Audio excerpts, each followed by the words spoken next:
Khotbah saya beri judul 3B. Di dalam Roma 12 ayat yang ke-12.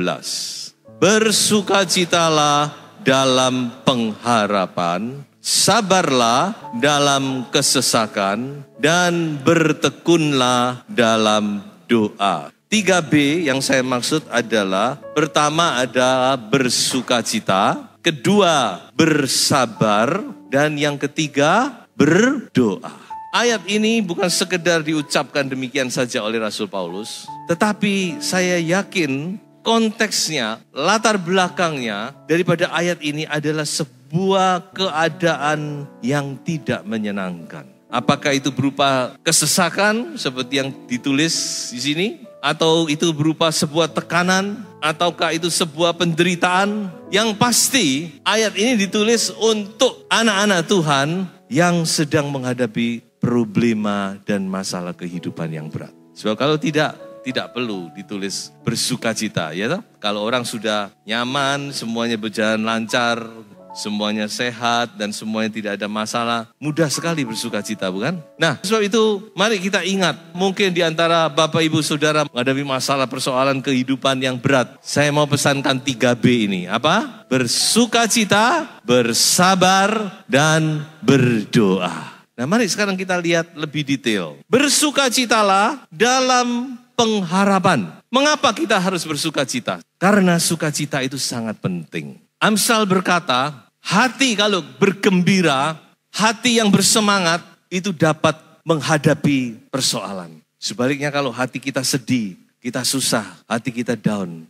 maka kekuatan kita pun hilang. Nehemia juga berkata demikian, sukacita dari Tuhan itulah kekuatan kita. So itu sukacita ini tidak boleh hilang dalam kehidupan kita. Dan anak Tuhan itu identik dengan sukacita. Amin.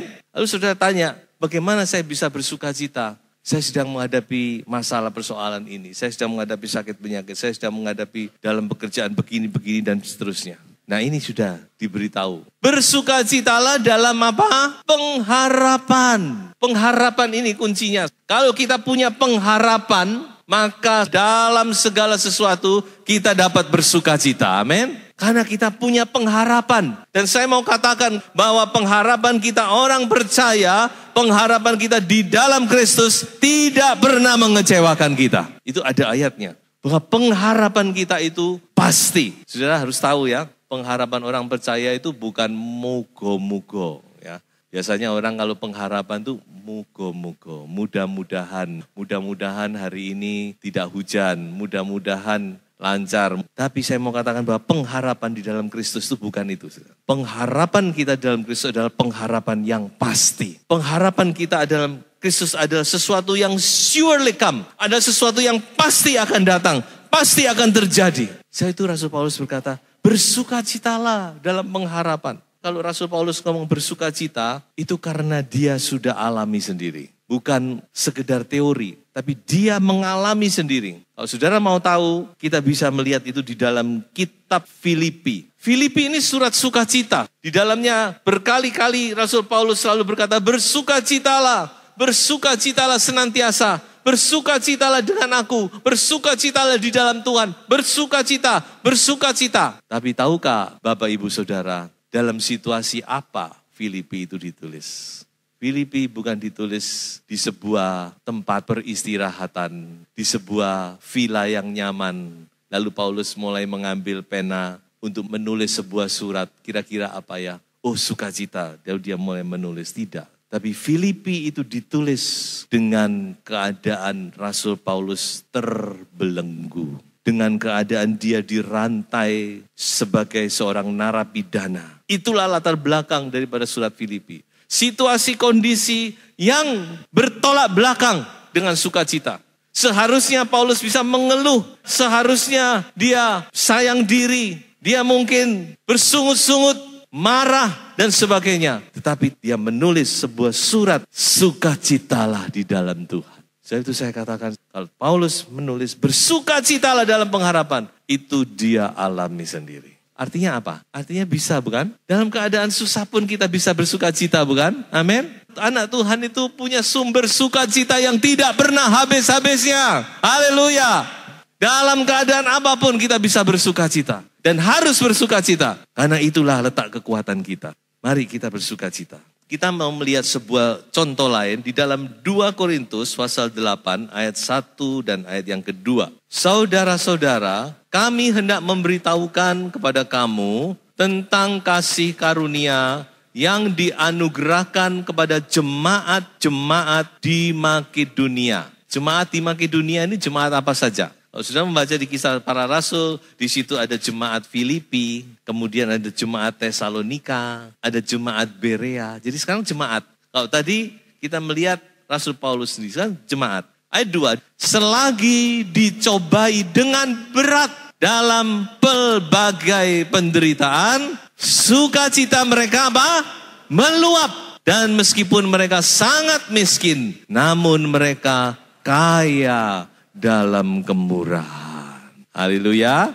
Ini contoh bagi kita. Jemaat-jemaat di Makedonia. Biarlah ini juga menjadi panutan kita. Bagaimana dikatakan dicobai dalam pelbagai. Berarti bukan satu, tapi banyak penderitaan yang dialami. Tetapi dikatakan apa? Sukacita mereka apa? Meluap. Haleluya. Inilah mujizat itu ya. Mujizat sukacita saya katakan. Sebab secara manusia tidak mungkin orang dalam menghadapi pencobaan kok bisa bersukacita. Tapi nyatanya bisa.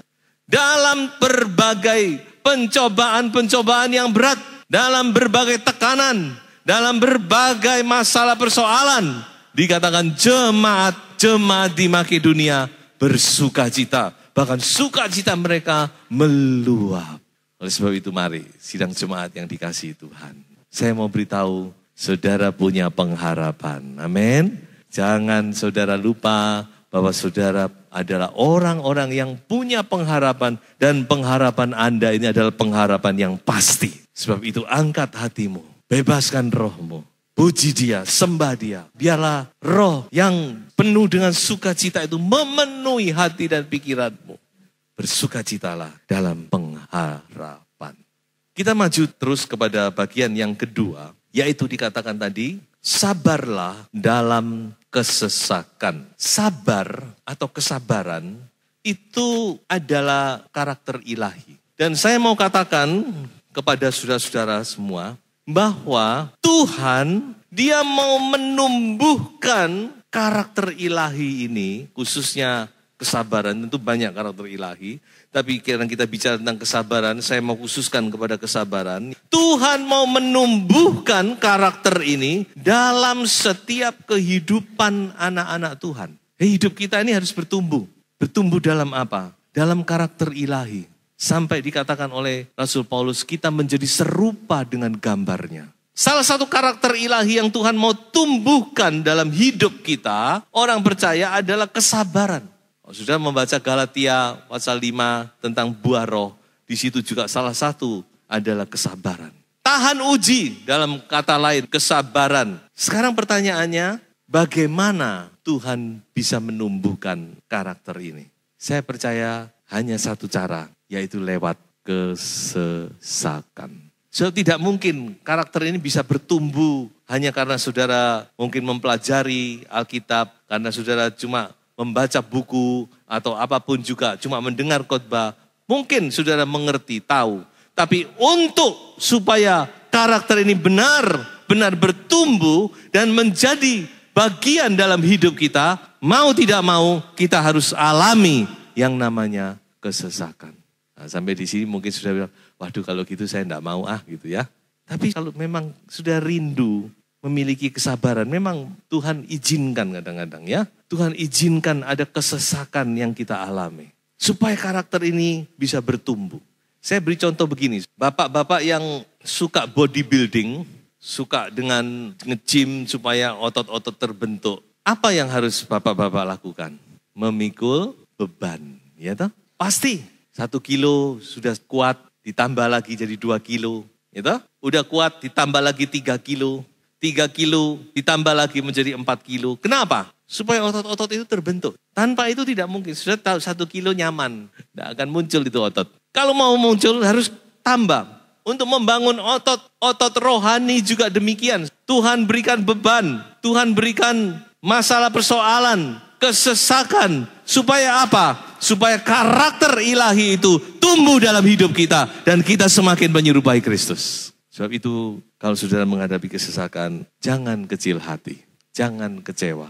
Mungkin itulah saatnya di mana Tuhan sedang membentuk otot-otot rohani Anda. Supaya Anda benar-benar menjadi seorang Kristen yang teguh, yang kuat, yang tahan uji, yang tidak goyah menghadapi masalah persoalan. Berbicara tentang kesabaran, ada sebuah pertanyaan yang sering kali muncul. Pertanyaan ini begini, sampai kapan? Nah, ya toh, sampai kapan aku harus sabar?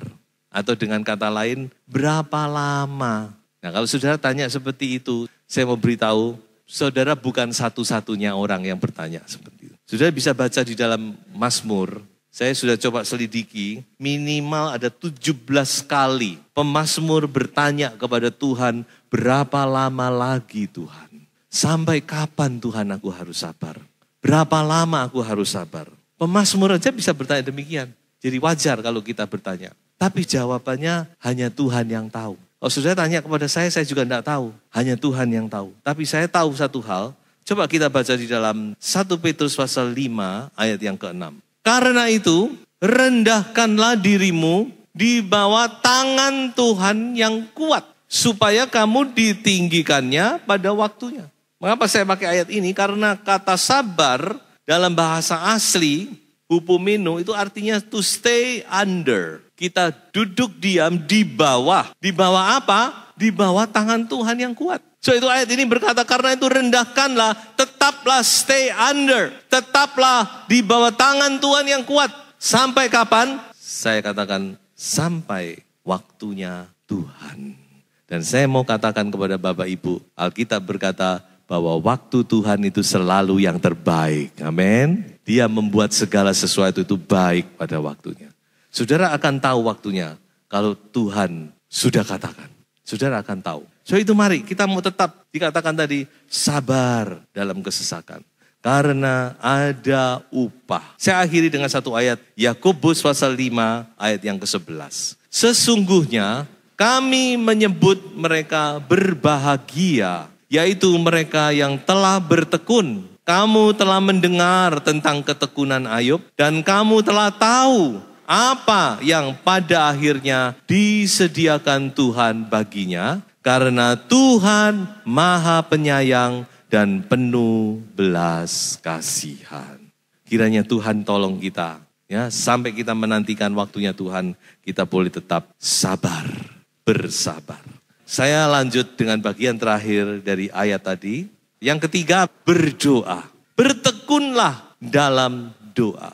Bertekunlah. Arti kata bertekun, jangan putus asa. Jangan putus asa dalam berdoa. Arti berikutnya adalah biarlah doa kita itu naik bertalu-talu ke hadirat Tuhan. Terus dinaikkan. Doa kita naik terus ke hadirat Tuhan. Kita naikkan. Terus tekun dalam doa. Ada satu ayat yang saya rasa luar biasa. Di dalam Yesaya 62 ayat 7 dikatakan, jangan biarkan dia tinggal tenang. Jangan biarkan dia tinggal tenang. Terus riwu ono dengan doamu. Naikkan terus doamu. Sampai Tuhan gak tahan. Tanda kutip. Mengapa saya katakan begitu? Karena itu adalah perumpamaan Tuhan Yesus sendiri. Coba kita buka di dalam Lukas pasal 18. Di sini ada sebuah perumpamaan dari Tuhan Yesus yang saya rasa menunjukkan hati Tuhan itu gimana. Ya, seringkali kita berpikir, wah kalau berdoa cukup sekali pokok dengan iman kita percaya. Tapi di sini ada aspek lain. Di dalam Lukas 18 ayat 1-8, di situ ada dikatakan perumpamaan tentang hakim yang tak benar. Jadi Tuhan Yesus di sini mengambil contoh yang benar-benar ekstrim. Allah Bapa yang penuh kasih, yang penuh dengan keadilan, yang mendengar dan menjawab doa, yang setia, digambarkan dengan cara paradoks sebagai hakim yang gak benar. Hakim yang tidak baik, yang tidak memperhatikan orang kecil, dan seterusnya. Dikatakan di sini ada seorang janda yang punya masalah dan dia perlu sekali pembelaan dari hakim ini. Lalu dikatakan janda ini minta kepada hakim dan tidak dianggap, tidak ditemui. Sekali dia datang tidak ditemui. Tapi janda ini dikatakan dia tidak pernah putus asa. Dia terus datang, terus datang. Dia terus mengajukan permohonannya terus. Sampai satu saat hakim ini merasa terpojok. Dia pikir, waduh pusing aku kena satu orang ini ya. Keuletannya membuat si hakim ini merasa, aduh aku bisa tidur gak enak ini. Kemana-mana gak enak. Keluar rumah dibayangi. Keluar rumah dia sudah nyangkong di situ. Dan seterusnya mungkin. Akhirnya hakim ini berkata, ayo panggil si janda. Apa sih? Dan janda itu mengungkapkan masalahnya, persoalannya. Dan kemudian dikatakan hakim itu membela janda itu. Menjawab permintaannya. Saya bacakan saja ayat yang ke-6, ayat yang ke-7. Berbunyi demikian. Kata Tuhan, camkanlah apa yang dikatakan hakim yang lalim itu. Tidakkah Allah akan membenarkan orang-orang pilihannya? Siapa orang pilihannya itu? Kita. Kita dipilih dari segala bangsa menjadi anak-anak Tuhan.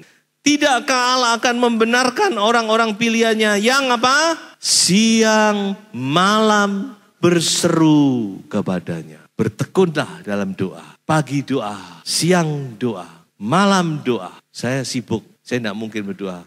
Doa itu seperti kita berbicara saja. Tidak harus saudara masuk ke satu tempat, ya itu terbaik tentunya ya. Tapi mungkin dalam kesibukan saudara bisa bersekutu dengan Tuhan. Bisa ungkapkan isi hatimu, Tuhan tolong masalahnya. Tuhan tolong, Tuhan campur tangan, Tuhan membela aku dan seterusnya. Dikatakan siang malam berseru kepadanya. Nah ini yang saya mau garis bawahi. Dan adakah ia mengulur-ulur waktu sebelum menolong mereka?